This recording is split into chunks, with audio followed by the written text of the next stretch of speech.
A group of Wisconsin parents are suing one school district over its guidance to staff members about the school's gender identity policies. Parents Protecting Our Children, it's a group of parents with kids in the school system, are arguing that the school's policies for supporting transgender students violate constitutional protections for parental rights and religious freedom. With us now is the senior advisor at America First Legal, executive director of FightForSchools.com. He's also a father in Loudoun County, Virginia, Ian Pryor.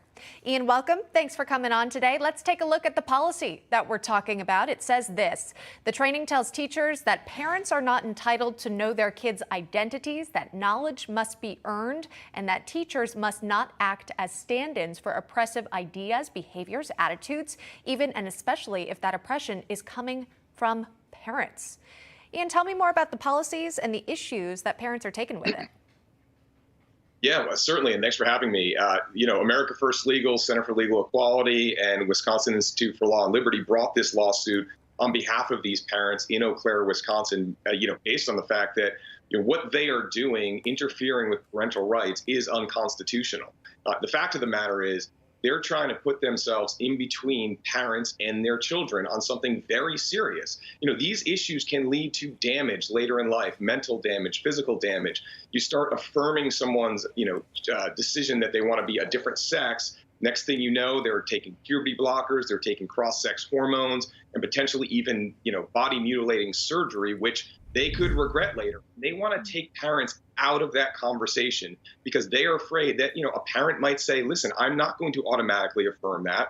We're going to see how we can work our way through this. But for Eau Claire school system and other school systems throughout the country, they're saying, no, that's not good enough. We, the school, have to step in these situations. Could you give us an example of what this policy looks like in practice? Again, if you're a parent and you've got a child in the school district, what information might be withheld from you if perhaps your child is exploring a different gender than their biological sex?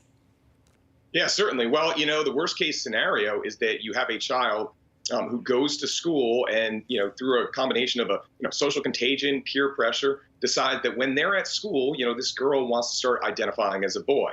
Next thing you know, they're using certain pronouns, they're using a different bathroom, but when they go home, they take a different identity and they're not telling their parents. So really, this child could be leading a double life in school, and the school knows about it, they accommodate it, and they do not tell the parents. Other situations could be where you have a kid at school who is now sharing a bathroom with somebody of the opposite sex.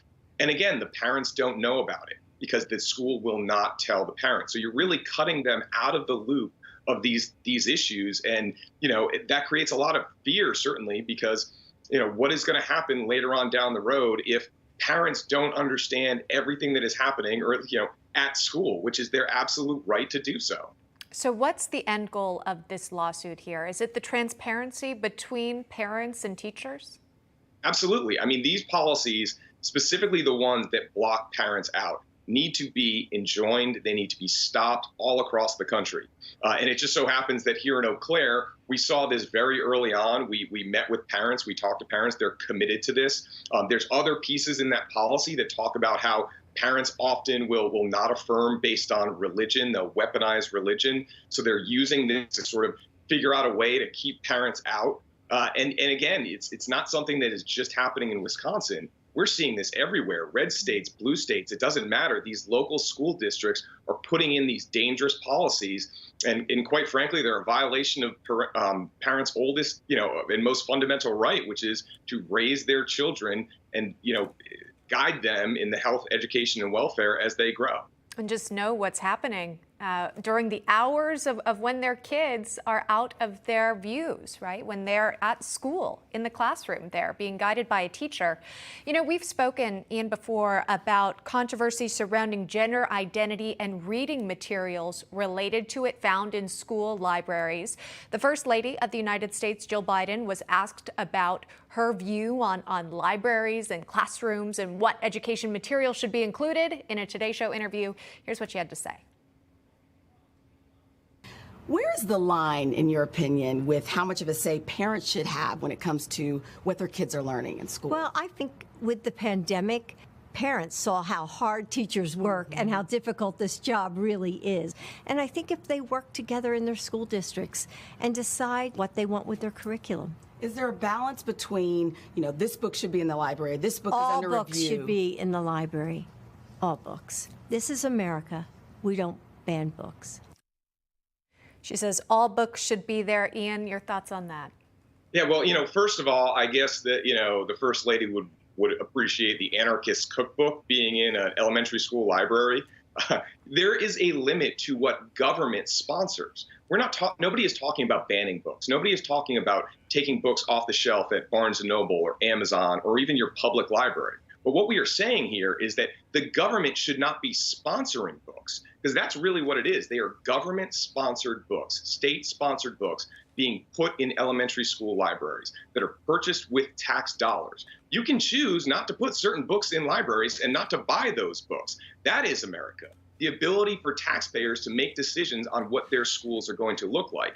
This idea that people are trying to ban books is a straw man argument, and the fact that the First Lady is making it, I think, tells you everything you need to know about where this administration stands. All right. We'll have to leave it right there. We'll keep you posted, of course, on that Wisconsin lawsuit. Keep a close eye on that. Ian Pryor, thanks so much for joining us this morning. Appreciate it. Thanks for having me.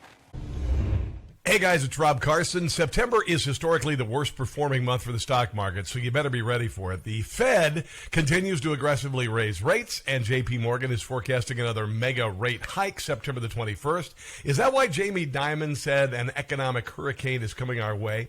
Well, gold and silver have remained remarkably stable despite the Fed aggressively raising rates today. The Patriot Gold Group has a special incentive for Newsmax viewers. Huge! Now precious metals investors can enjoy the no-fee-for-life gold and silver IRA on qualifying rollovers, or enjoy free, discreet, insured shipping on all direct gold and silver purchases. Here's the number, 800-356-4470. Call 800-356-4470 today.